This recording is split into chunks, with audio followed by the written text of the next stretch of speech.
Thanks for joining us. I'm Susan Page of USA Today, sitting in for Diane Rehm. Diane is out sick with the flu. Establishment Republicans grapple over how to stop Donald Trump.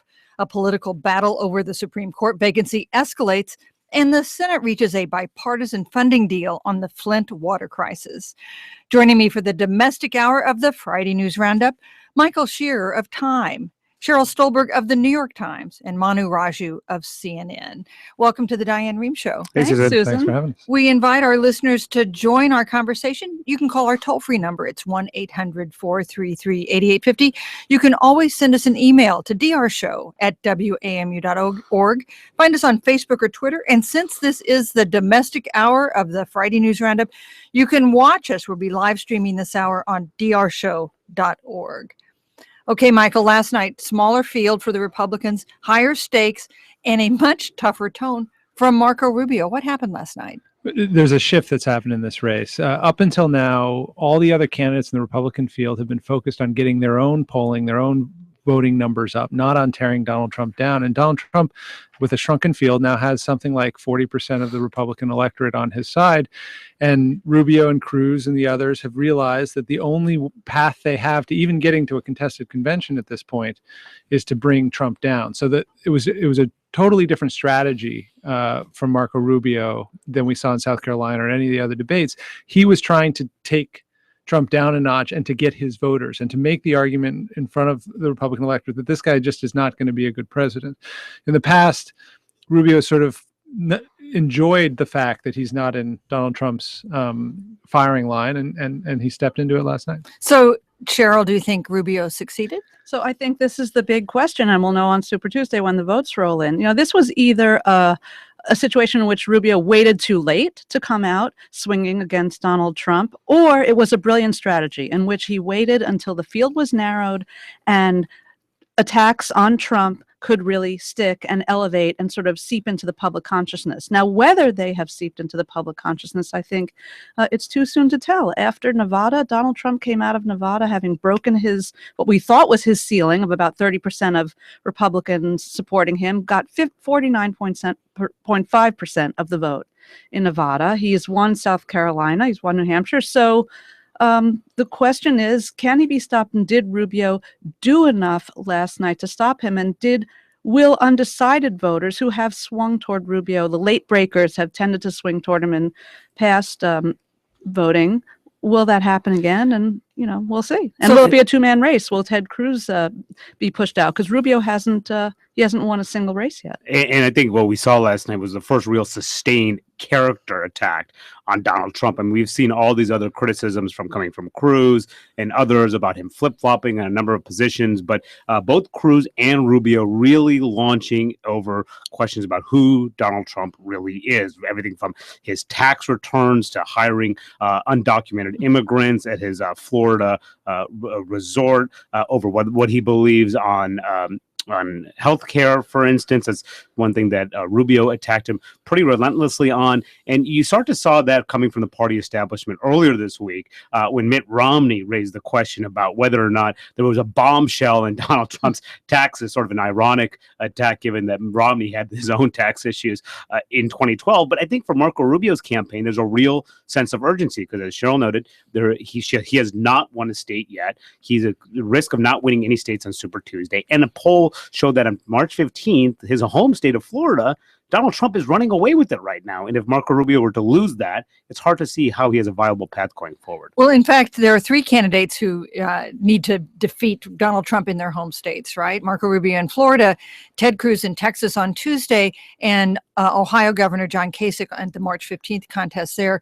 But in two of those cases, they are now trailing Donald Trump in polls anyway by some significant margin. That'd be in Ohio and in Florida. That's right. And in two of those cases, they're winner-take-all contests. So the stakes are even higher in Florida and Ohio. There's an argument to be made, and some Republicans have been making it, that at this point, Donald Trump is so strong that the best way to defeat him is to allow the field to remain large so that Kasich can get Ohio, so that Rubio can get Florida, so that Cruz can hopefully come out of Texas, which is a proportional state with some advantage, just to take delegates away from Trump. Because at this point, it's almost more likely that someone is able to stop Trump from getting to 50% than someone is able to get more delegates than Trump. So if you stop Trump from getting to 50% of the delegates, 50% plus one of the convention delegates, the number you need to clinch your nomination, what'll happen then, Cheryl? Well, I don't know. I guess it's possible that you could have a brokered convention, which is something that we haven't seen in, I don't know. 40 Does anybody years. know when the last time? 1976. But Susan, I actually want to pick up on something Manu said about Mitt Romney. I think Mitt Romney was the most important person not on the stage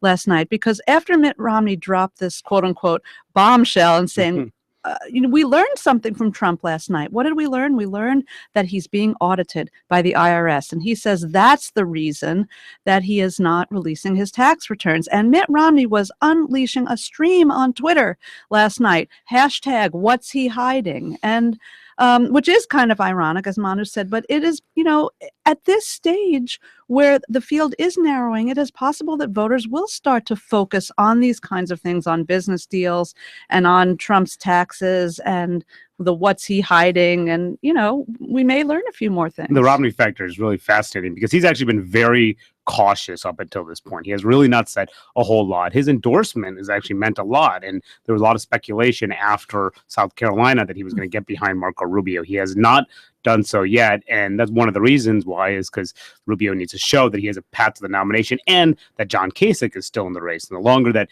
Kasich's in the race and that Rubio's in the race, they sort of divide up that support among the establishment lane, so to speak. And that could presumably help Donald Trump. I think what this is symptomatic of is that a lot of people in the Republican consultant class, the Republican establishment, have watched this primary play out with great dismay because they feel like the other candidates have fumbled their chances and are handing the party to someone who is just not a traditional conservative in any way and has an unknown chance of winning a general election. Stuart Stevens, who was Mitt Romney's top strategist in 2012, was out a week before Romney started unleashing this stuff, saying, we need surrogates on every one of these talk shows every day, raising different issues. This needs to be a sustained, coordinated attack. Why isn't anybody doing it? And it looks with the Romney attacks like Stewart is organizing it himself.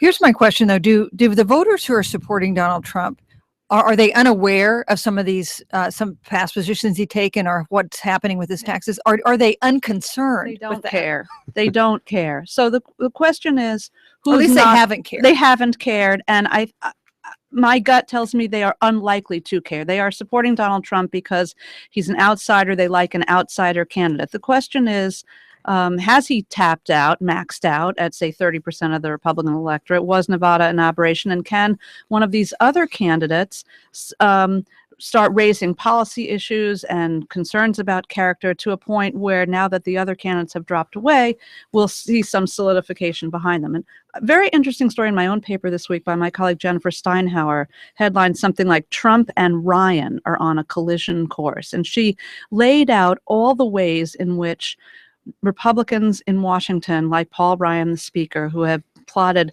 careful conservative philosophy over the last decade or so, are terrified by Donald Trump because he is at odds with their version of Republican orthodoxy. There's another way in which Donald Trump and Paul Ryan could be on a collision course, and that is the dream of some establishment Republicans that there'll be a contested convention, as Cheryl suggested there might be, and that the convention will turn to somebody who has not even run for president, and that would be Paul Ryan. What are the odds of that? I think it's pretty slim right now. We've asked Ryan about that actually on several occasions, and he essentially rules that out. I think that it's the dream of folks in the party establishment that Donald Trump will just cap out at 35%. But what we're seeing in these early states is he has appeal across the board. I mean, he won with evangelical Christians in South Carolina. He won with independents and moderates in New Hampshire. He won out west with in Nevada, and as he himself notably said, with the overeducated and the undereducated. The poorly educated.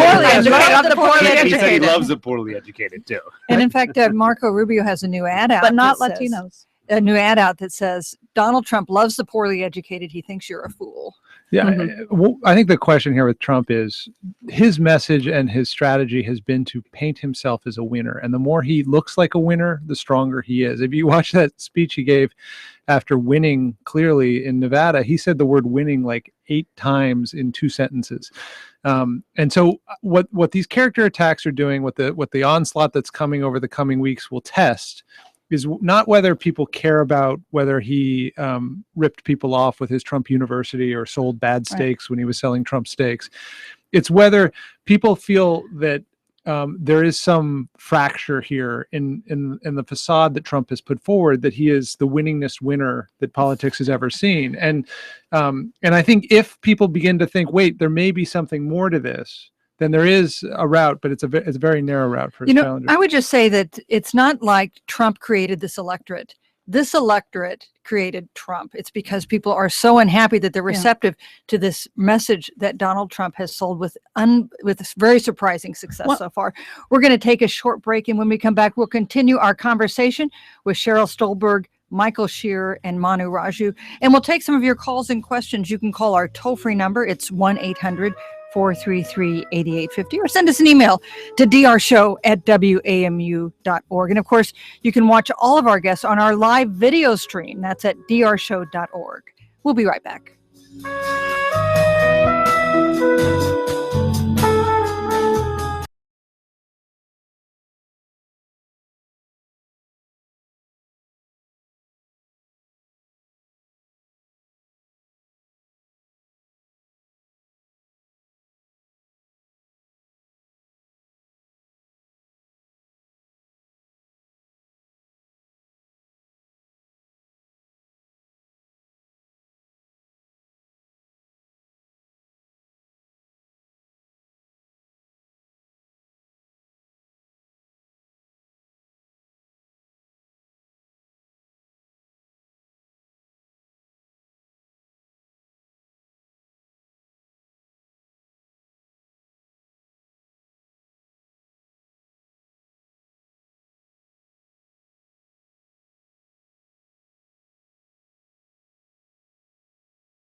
Diane is out with the flu. I think she's listening this morning from home. And Diane, we all hope you're feeling better soon. It's the domestic hour of our Friday News Roundup. And with me in the studio, Manu Raju, congressional correspondent for CNN. Cheryl Gay Stolberg, she's national correspondent for the New York Times. And Michael Shearer, he's Washington bureau chief for Time magazine. Well, before the break, we were talking about the Republicans. Let's talk about the Democrats. Cheryl, Hillary Clinton was on MSNBC's Morning Joe this morning. Really looked confident and more at ease. It seems like she's hitting her stride after a rockier campaign than she might have expected. Well, she has reason to be confident right now because tomorrow's the primary in South Carolina, and it's she's heading into a Super Tuesday that is heavily Southern, and Hillary Clinton does better with minority voters, particularly African American voters.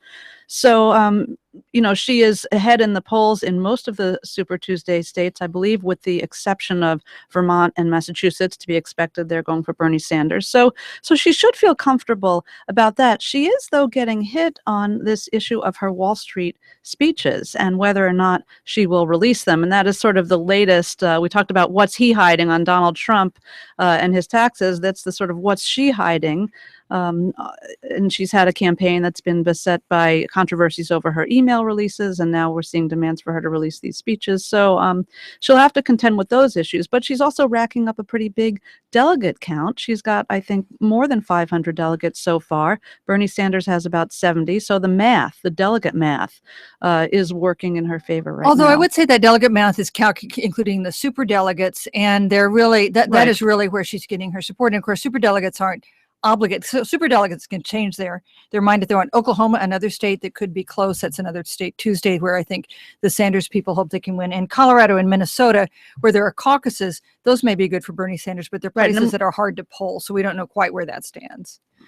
Manu Raju, what about Nevada? That was a loss for Sanders. Was it a big setback? Yeah, it was, because, I mean, going into the race, I think that was one of the reasons why, as Cheryl was explaining, that Hillary Clinton feels a lot of confidence right now, because she did pull off that victory in Nevada. And it's interesting that we're saying pulling off that victory, because a few weeks and months ago, it looked like she had a pretty big lead. Then all of a sudden, it was sort of a toss-up. The Clinton people started downplaying the significance of Nevada and showing a little bit more focus on South Carolina, saying that's the real state that has a more diverse state, more like a Democratic coalition in South Carolina. But she ended up winning in Nevada. I mean, relatively narrow margin, but still won. And that was a sort of a shot in the arm for a campaign that had been struggling. So if you look at, she barely won Iowa. She loses big time in New Hampshire. She wins in Nevada. She's probably going to win big in South Carolina. She takes 3 of the first 4 states, goes into Super Tuesday. It's going to be tough for Bernie to catch up if she does run the table on Tuesday. Now, you had a scoop this week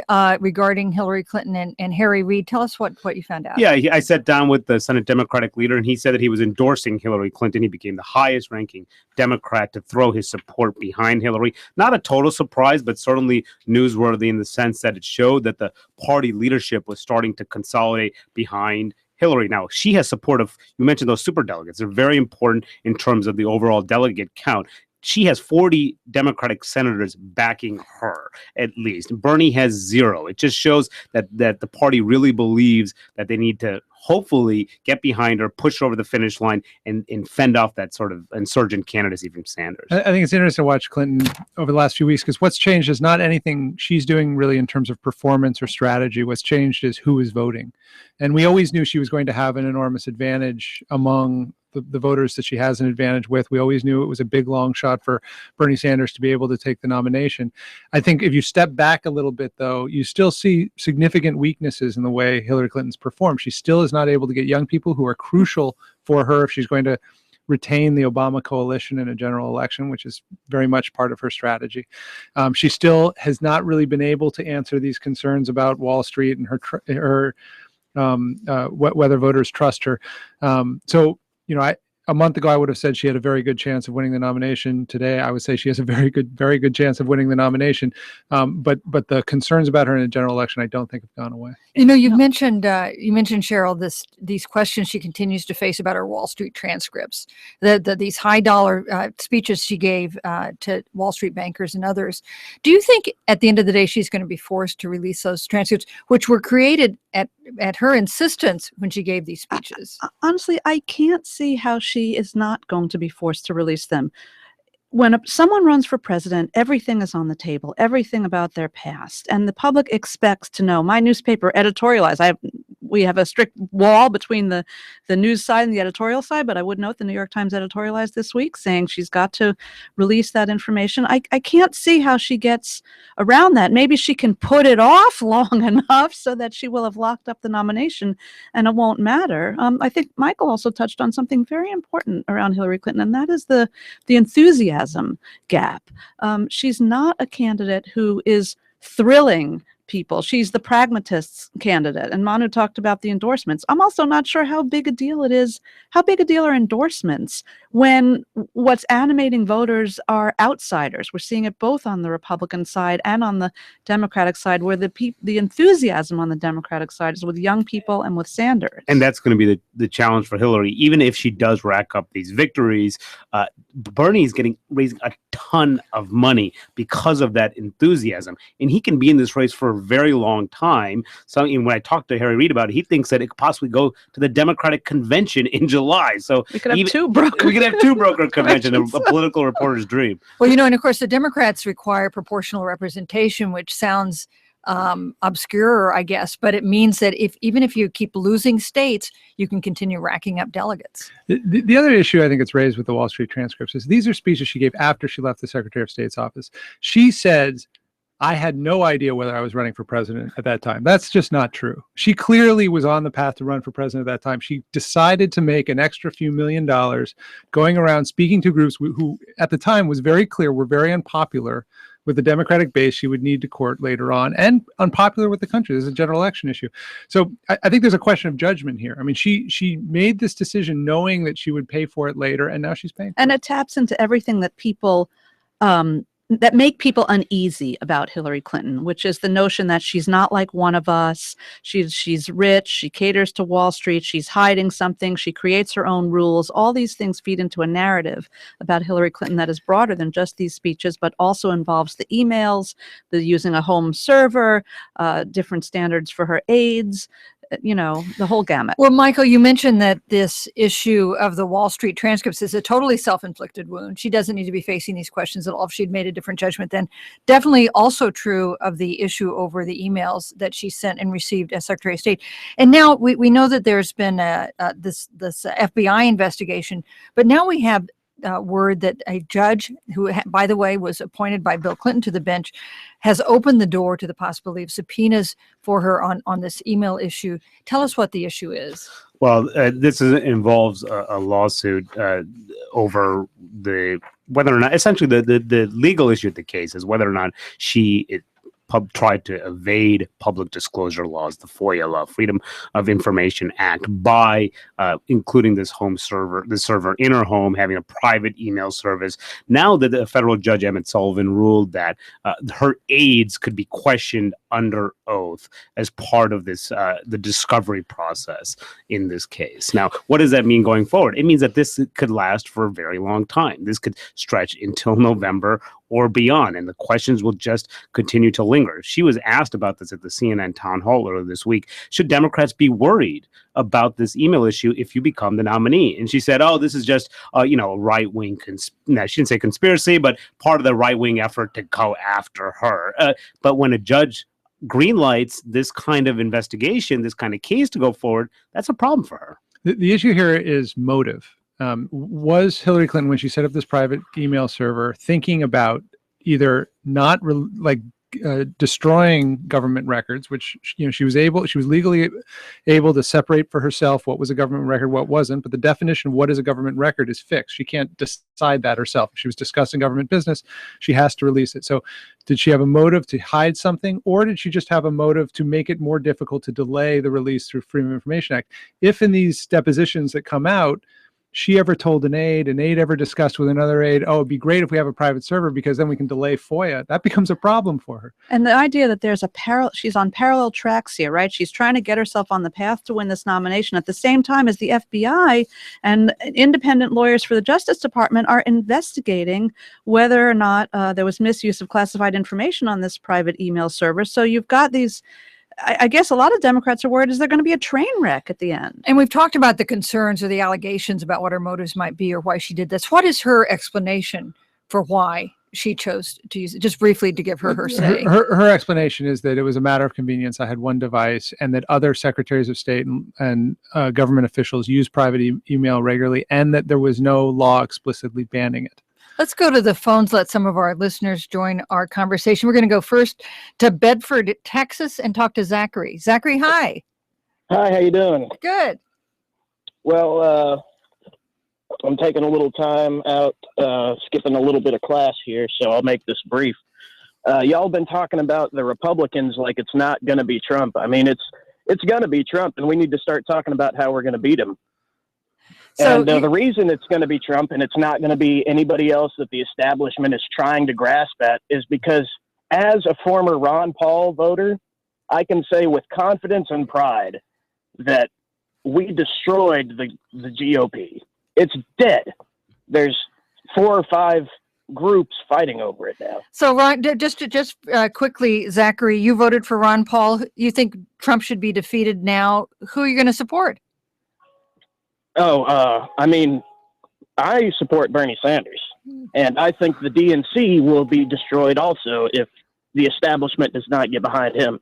All right, Zachary, thanks so much for your call. So here's a Ron Paul voter supporting Bernie Sanders. Is this a big universe of people? One of the most fascinating things to me in this election is how Trump and Sanders are sort of the flip side of the same coin. They're both populists. We have a capitalist and a socialist, both populists. And, I've run into voters who support who like both Trump and Sanders. I have run into people and say, who do you like for president? I like Trump and I like Sanders. There's that sort of feeling that people want an outsider. As to whether or not Trump is in fact going to be the nominee, I do think that's still an open question, and it's too soon to It's tell. still an open question, but I also think that caller hits on what's becoming a growing sentiment within the Republican Party, that Trump, who can stop Trump at this point after he's done so well, and if he does run the table on Tuesday. I would just say that caller is a perfect caller for this conversation. Yes, I mean, like exactly. you're talking about someone, Ron Paul, who basically did not want a federal government, now supporting Bernie Sanders, who basically wants the federal government to take a significant chunk of the private Right. marketplace over. And the reason it is a seamless transition is because, as the caller said, we have to take out the elites of this country. We have to take out the Republican Party. We have to take out the Democratic Party. And there's a huge part of the country that wants that. Well, Zachary, if you wanted to reduce the influence of elites, that has certainly happened in this election on both sides. Thanks so much for your call.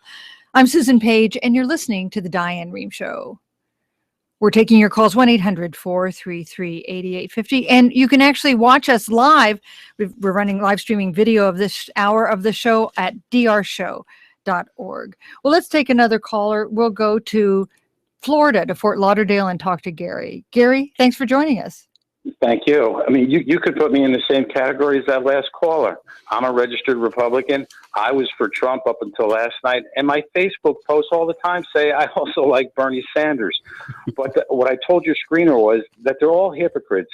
And my point to the screener was, if Chris Christie was still on that stage, he in the past, he stopped the Senate candidates from going after Trump, saying this is what senators do. They argue that, and you need someone in position of leadership that was a governor that gets things done.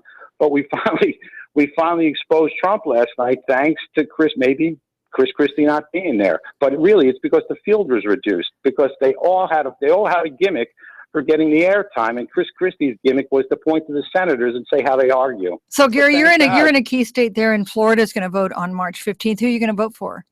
Right, I just switched from Trump because I like troublemakers. I really do, and I have my good reasons for liking troublemakers. But he's just so crude.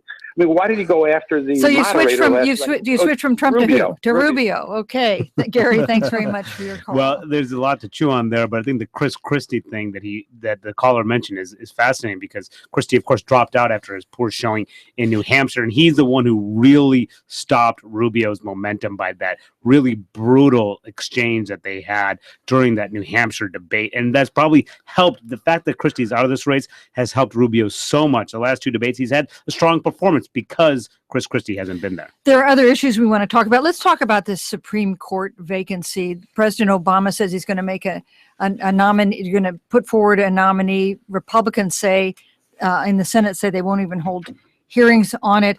A name surfaced this week, which I thought was possibly mischievous. Yeah, Who was it, Michael? Nevada Governor Brian Sandoval, a former district court judge who is a Republican, who is pro-choice, who would have been very difficult for Republicans to deny even a hearing for. He's a very popular Republican governor coming from a swing state. The debate at this point is not even about whether or not President Obama should get a nominee to replace the Supreme Court. The debate is over whether the country should even be allowed to discuss whether or not President Obama should get a nominee for the Supreme Court. Republicans have an enormous interest right now in not even having hearings, not even having this be a debate, and the president has enormous interest in raising this issue going into the election. And I think the pushback that you saw, Sandoval deciding to back out, I assume under enormous pressure. You think Republicans pressured him to pull himself out? I don't know. I think he would have been a turncoat. I mean, I think this points up something very interesting, which is who wants to sacrifice him or herself to be this nominee? To basically, if you've got a job, let's say you're a governor, you're a judge, or Attorney General Loretta Lynch, whose name has been mentioned, who wants to be the nominee who goes up to the Senate and Republicans refuse even to shake the nominee's hand, much less hold a hearing? You know you're not going to be confirmed. Maybe there's a hope that Hillary Clinton gets elected and she revives the dead nominee from 2016, but This is hardball, really, like we have never seen And before. the Sandoval thing sort of came up after a meeting with Harry Reid in Harry Reid's office on Monday. Sandoval actually expressed interest in being vetted for the position. Reid passed that information along to the White House. The White House said it was vetting him after that. But then this uproar happened after his name leaked out, and he said his people were telling me privately that he did not want to be a political pawn, which is what was happening here. Well, but a real change of heart there between Monday and Thursday makes you wonder who was urging him to withdraw his he name. may have seen the reaction. Yeah, that's possible. From his own party. And from Democrats. We're going to take a short break. When we come back, we're going to continue our conversation. We'll talk about the plan to close Gitmo, and we'll talk about the bipartisan deal that's been reached to fund help for the citizens of Flint, Michigan in that water crisis. We'll take your calls and questions. Stay with us.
Welcome back. I'm Susan Page of USA Today, sitting in for Diane Rehm. And with me in the studio this hour, Michael Shearer, Cheryl Stolberg, and Manu Raju. It's the domestic hour of our Friday News Roundup. We have some listeners who have some comments on our previous conversation. Let's deal with two of them. First, Lisa has sent us a tweet that says, why is Hillary Clinton held to a different standard than other candidates? Is it because she's a woman? Now, that's a complaint that we've heard from Hillary Clinton herself, that she's being held to a different standard. Is it fair, Cheryl? Well, some would argue that Hillary Clinton has created different standards for herself. I think the question of is she being held to a different standard because she's a woman?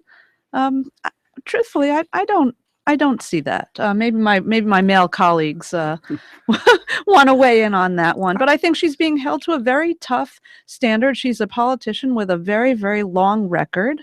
And so there's a lot of ground out there to examine. And anytime, as I said earlier, anyone runs for president, they are vetted and investigated, and the press tries to do a thorough job. Yeah, I don't think the email issue, the Wall Street issue, anything that she's done in her past has anything to do with gender. It's about the fact that she's running for the highest office in the land. I would say the answer is by who and on what issue. I think clearly she's held to a different standard on some things. I think a woman running for an office that a woman has never held is getting different scrutiny. You still hear talks, about when she raises her voice, she seems too angry. I don't think you would get that from that kind of criticism for someone like Donald Trump. That's exactly true, Right. but not on these Wall Yeah, Street but email. Right. And I think voters are still, we have 300 and something million people in this country. I think a lot of voters are still grappling with the issue of having a woman president. And I think in some ways it will benefit her and in some ways it'll hurt her. Very much like when Barack Obama ran in 2008, there were a lot of people who voted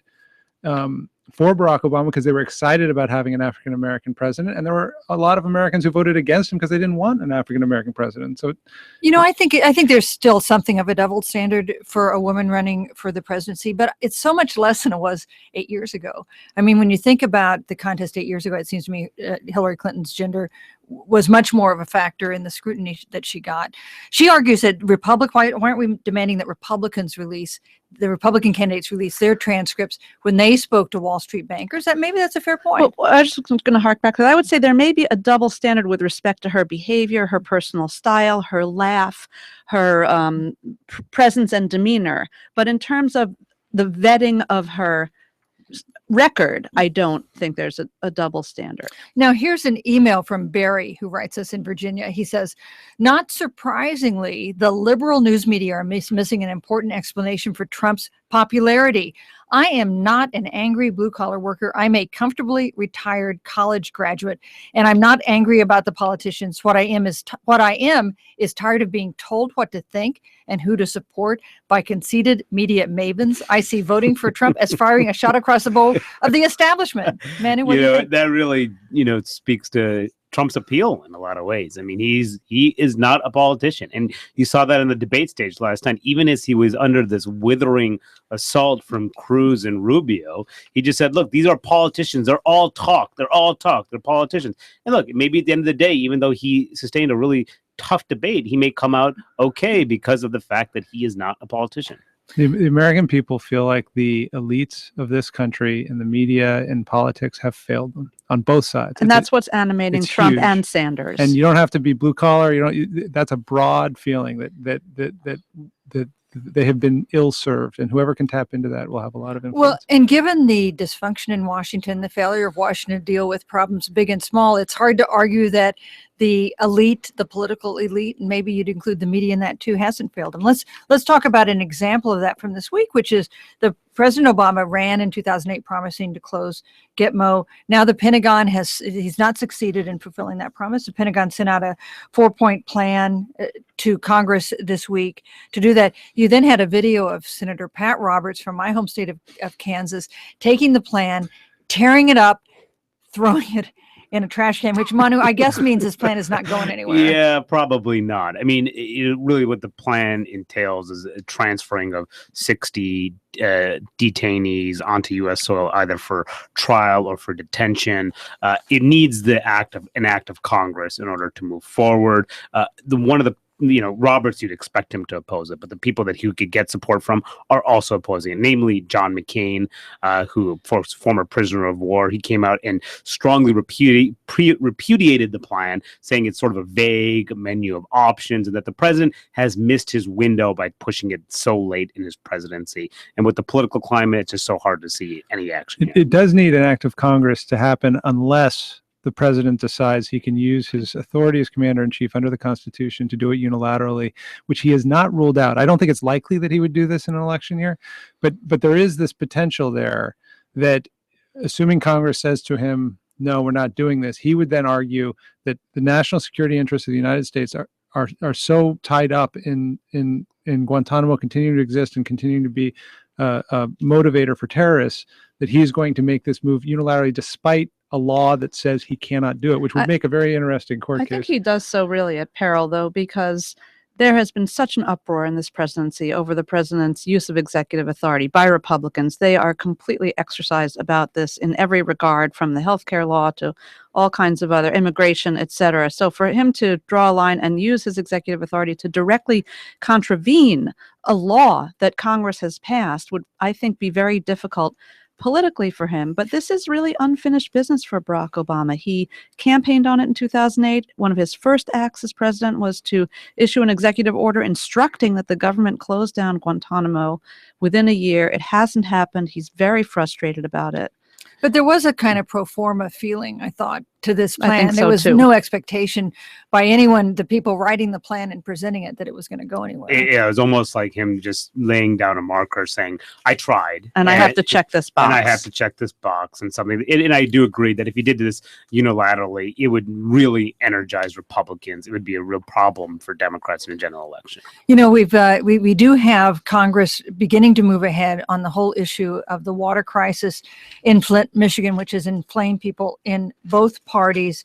Bipartisan group of senators have a deal on how to help. What are they calling to do, Michael? It's mostly loan guarantees, and it's about between $220 and $250 million that would go to help communities, Flint and others, who have problems with lead pipes, to replace those pipes, and it pays for it by taking the money from a different loan guarantee program for fuel efficient cars. So it takes from one side and gives to the other. Manu, you cover Congress every day. Will this pass? I think there's a very good chance that it passes, given the wide support among the pretty diverse coalition of senators getting behind this, and there's some buy-in among House Republicans too to move this. What's so interesting too is that there's this battle for years has raged over congressional earmarks, which are money that's given to localities back home. And the fact that Republicans have ruled out this congressionally directed spending, these earmarks, or some people call pork barrel projects, made it a little bit harder to move forward on this, because they couldn't just give money to Flint. They had to open this up to a wide variety of communities, which forced a larger coalition, and we'll see if it actually passes. And Susan, this is a reminder that members of Congress are up for election too, and they can't go home empty-handed. They have to show that they're addressing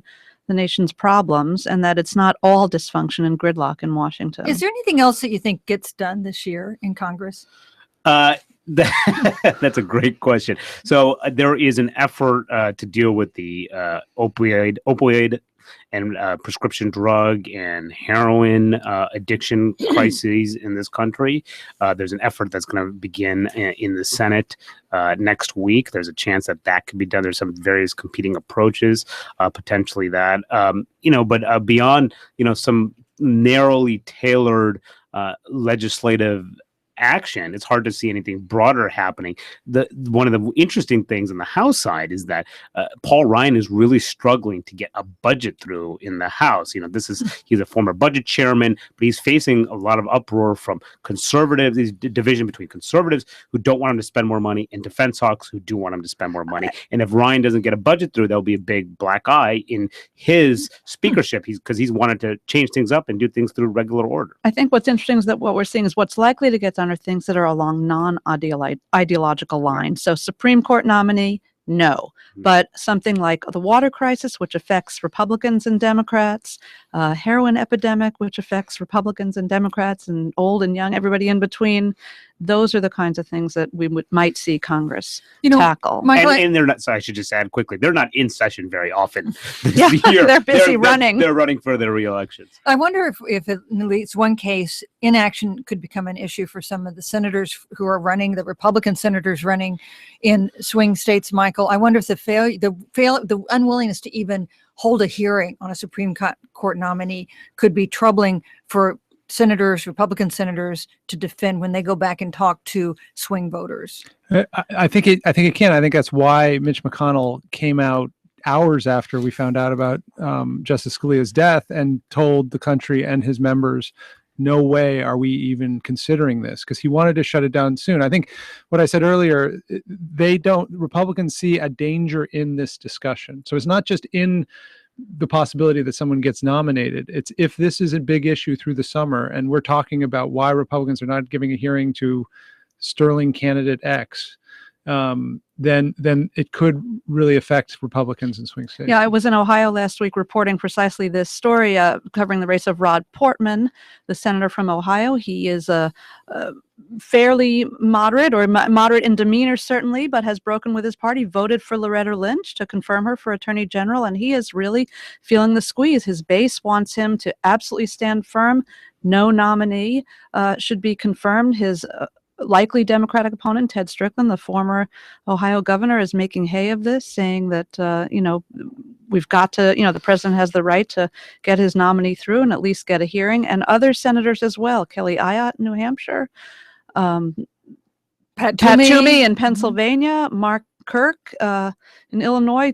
Swing state Republicans are in a squeeze over this, and that is why they want to stop this in its tracks and not even be confronted with it. Yeah, when I talk to Republican leaders about it, they actually feel pretty good politically because they think that they can make the case that the Senate is the firewall to prevent against a liberal justice. That can really energize their base, particularly if the top of their ticket starts to tank. They could say, look, we can keep the majority, and this is going to be so important to the Supreme Court going forward. When they look at the polls, they feel it's sort of a wash. Both bases will be energized on this. Independents are sort of divided. So what does it mean at the end of the day? It could mean, very little if both sides are benefit equally. Relatively. And polls show the country is divided, even split among Americans about whether a candidate should go forward this year or wait till the next president. And not surprisingly, Democrats and Republicans, view it in opposite ways. My favorite part about all these court stories and fights is that everyone's principled stand would easily be reversed if the hat was on someone else's. As Chuck Grassley pointed out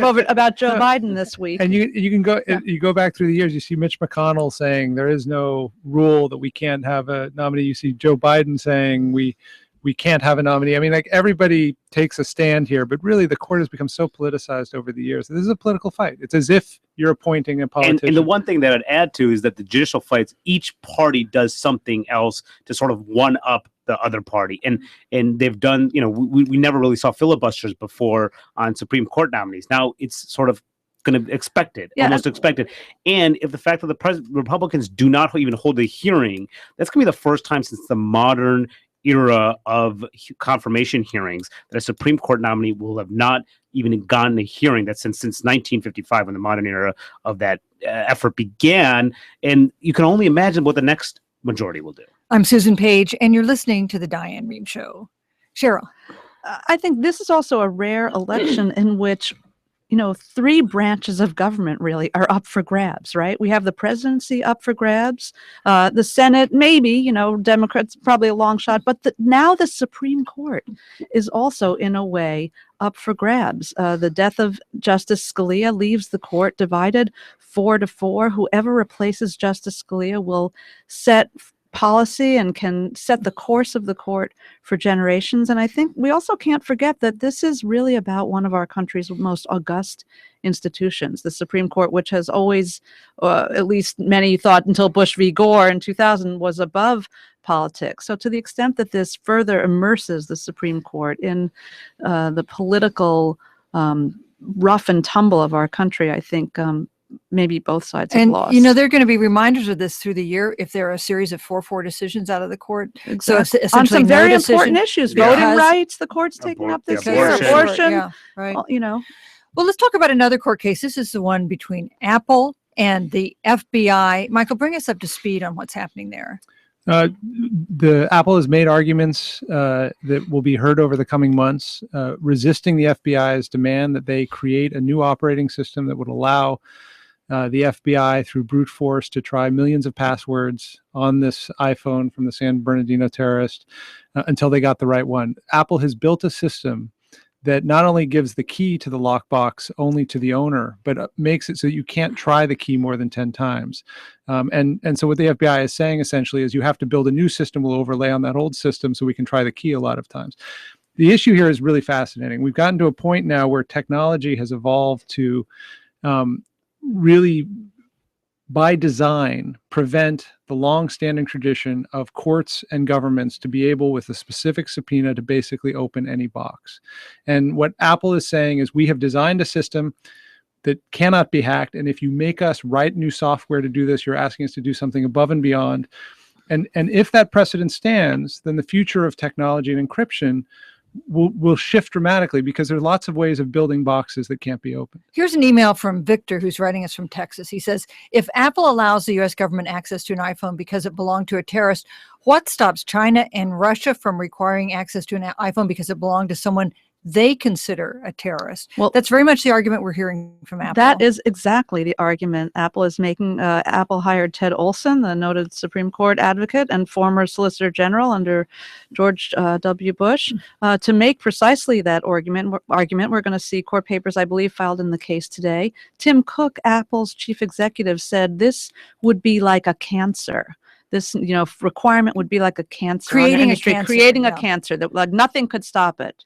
And Manu, this came up even in the debate last night, the Republican debate. They took a pretty unified stance. What did the Republican candidates say? They sided with the government against Apple, which is been sort of the Republican response writ large, saying that Apple should comply with what the government is doing. And what was interesting is that you're sort of seeing the not having Rand Paul on that stage, what impact that is having on the Republican debate, because he almost certainly would have sided with Apple and its calls that this is protected by the First Amendment.